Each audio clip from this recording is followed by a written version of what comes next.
And on a very good morning, you're watching Beyond World is One. I'm Shivangi Shukla, and in the next 30 minutes, we'll take you through all the top stories on WION Speed News.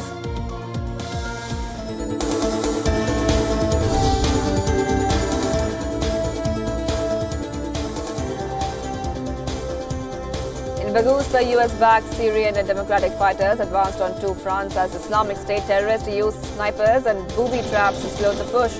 A member of this SDF tweeted that heavy clashes were taking place in the area on the east bank of the Euphrates River.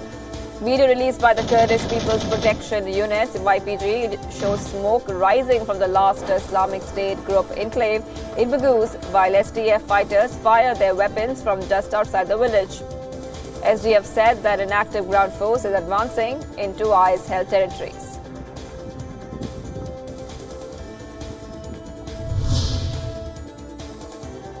A group of Yazidi women and children reunited with their parents, relatives and friends in Iraq's Dohuk after returning from Syria. They were welcomed with celebrations and tears by a small group of residents. These 3 women and 18 children spent more than 4 years in Islamic State captivity.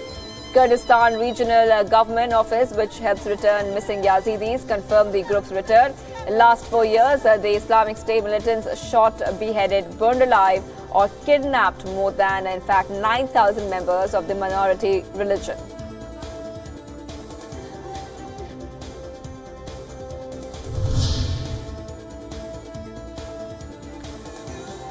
In an address to an audience of conservatives, the US President Donald Trump said that he will be re-elected in 2020 and that his victory will be a bigger margin than 2016. Trump mocked Democrats for their framework to combat climate change and said that House lawmakers were sick for pushing to expand their investigations of him. Trump was speaking at the Conservative Political Action Conference when he rehashed his outsider campaign that overcame long odds to claim the White House over Hillary Clinton.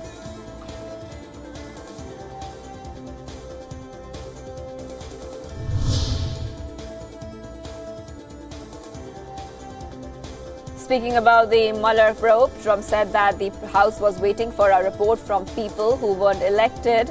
Trump also took a jibe at former FBI Director James Comey and appeared to complain that Comey should have been fired before Trump took office. Trump said, and echoed, "Sometimes you put the wrong people in a couple of positions." The Mueller report, remember, is said to be days away from being handed over to U.S. Attorney General William Barr.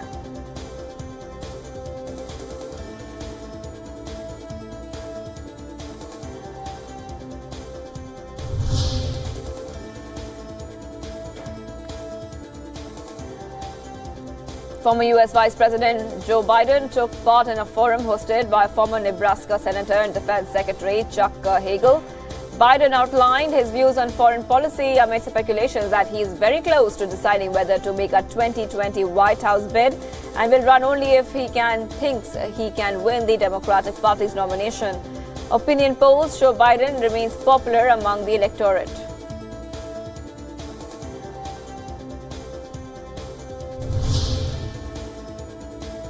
Meanwhile, Democratic presidential contender Bernie Sanders showed a more personal side as he hit the 2020 campaign trail for the first time.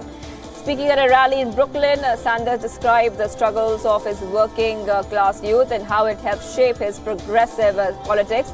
Sanders contrasted his spare upbringing with Republican President Donald Trump's privileged youth as the son of New York real estate developer. Sanders also described his father's journey to escape poverty and anti-Semitism and said his father's family eventually was wiped out by the Nazis.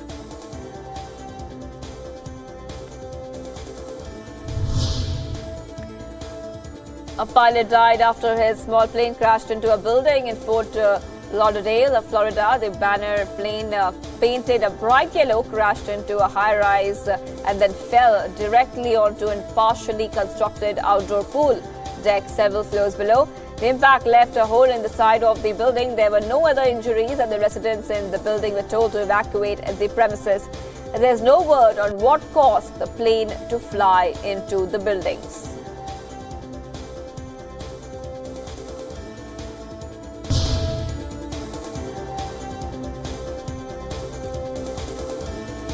A suspected contract killer was arrested by Czech police in the capital, Prague. The man is wanted in connection with a number of killings in several European nations. Man is identified only by his initials, DC.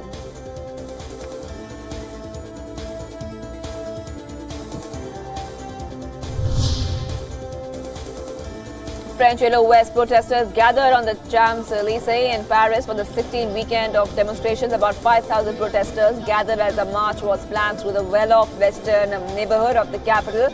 Protesters rallying under anti-Macron placards said that despite falling numbers, they would continue with their action. The French President Emmanuel Macron has faced the biggest challenge to his authority from the protest, which started over the high cost of living but spread into a broader movement against him.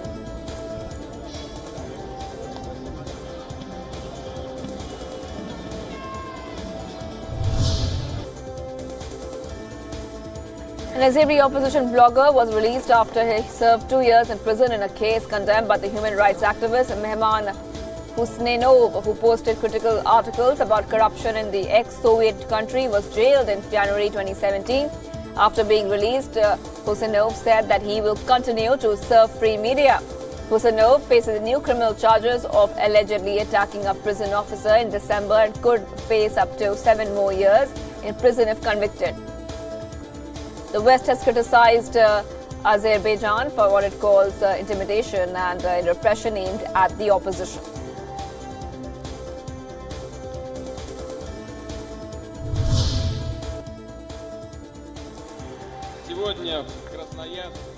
Russian President Vladimir Putin officially opened the 29th Winter Universiade 2019 in the Serbian city.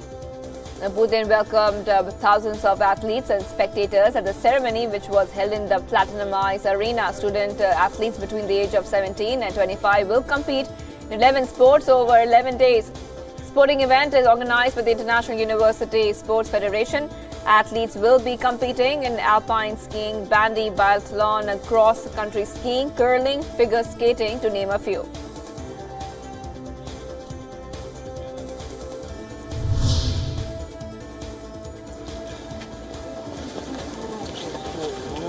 Hundreds of people took part in an annual right-wing national militia unit march in central Kiev. Participants in the march chanted slogans such as "Glory to Ukraine" and "Death to Enemies."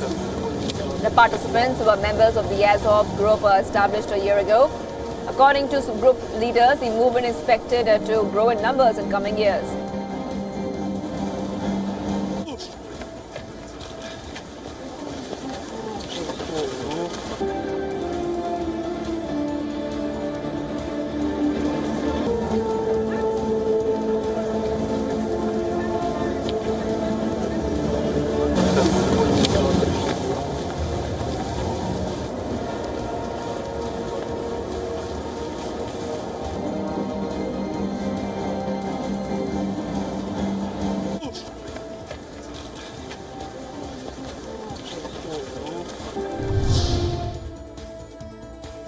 The first China-Europe block train of the cross-border commercial line Kiev was flagged off at Henan's Zhengshu city. The train will be traveling from China's Zhengshu to Belgium's Liège twice every week. Its first run, the train was loaded with Chinese goods. After it arrives in Liège, the goods will be dispatched to different places in Europe.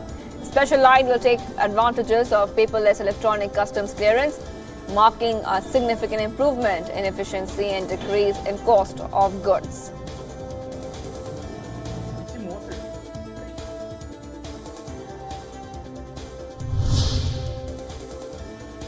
China launched a 4-year action plan to develop its 4K ultra-high definition video industry in what it hopes will make the country the world's largest UHD product free. According to a commentary published on the website of China Radio International, the Xi government said that country can expect a huge number of business bloom in the 4 trillion yuan UHD video industry in the next 4 years. Beijing is looking at sectors covering chips, panels, networking, and digital services.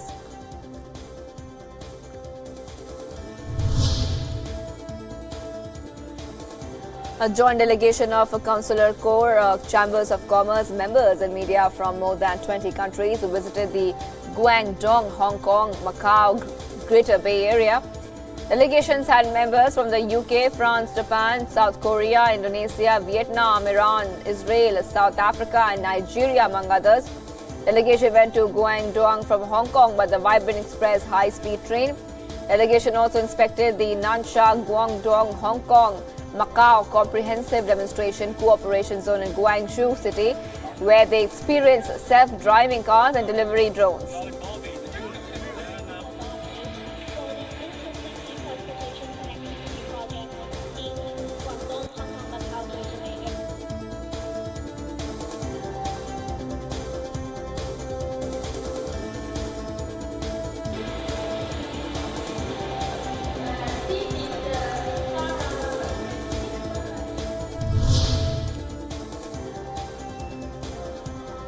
Snow that continued to cover New York Central Park brought joy to the children and families of the Big Apple as many sled and engaged in snowballs fights throughout the park.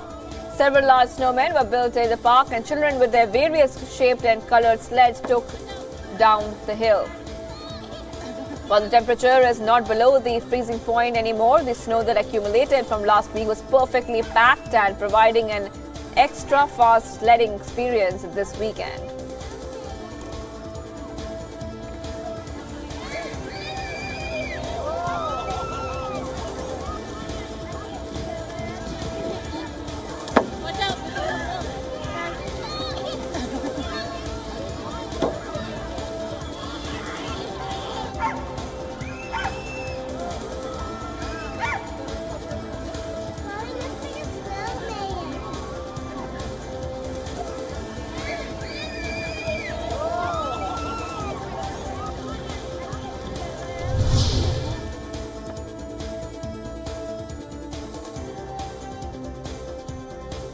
An emergency warning was placed in Australia's Victoria as a result of an out-of-control bushfire burning. Authorities told residents in towns surrounding Bunyip State Forest to evacuate their properties as more than 300 firefighters work to contain the fast-moving blaze. Aircraft have carried out water-bombing operations in the area in an effort to extinguish the fire. The fire was recorded to be about 3,400 hectares in size. The fire was believed to have been ignited by multiple lightning strikes on the 1st of March.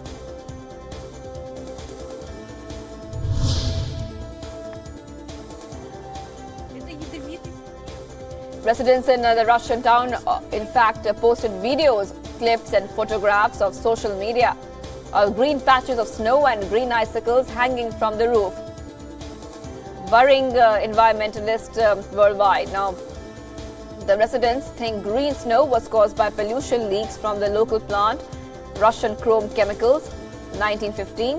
The company, however, said that it did not exceed pollution limits and doesn't believe there's a negative effect on the health of people. Residents say that this is not the first time that they have seen green snow. In 2016, they saw similar patches of green snow and ice after an accident at a different plant.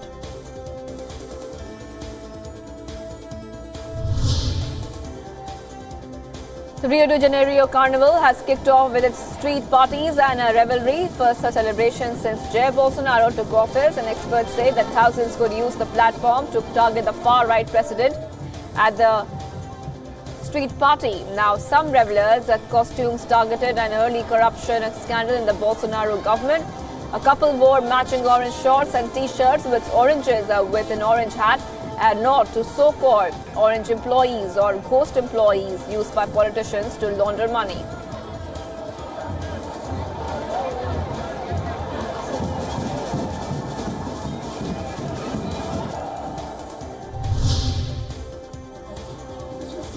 More than 300,000 revelers descended onto Sydney's iconic Oxford Street for the gay and lesbian Mardi Gras parade. Some 12,500 people and almost 200 floats took part in the 41st edition of the parade. The parade was centered around the theme of Fearless. In a rare move, the New South Wales government has relaxed the city's lockout laws for the event. The law restricts the sale of alcohol and entry to live entertainment venues.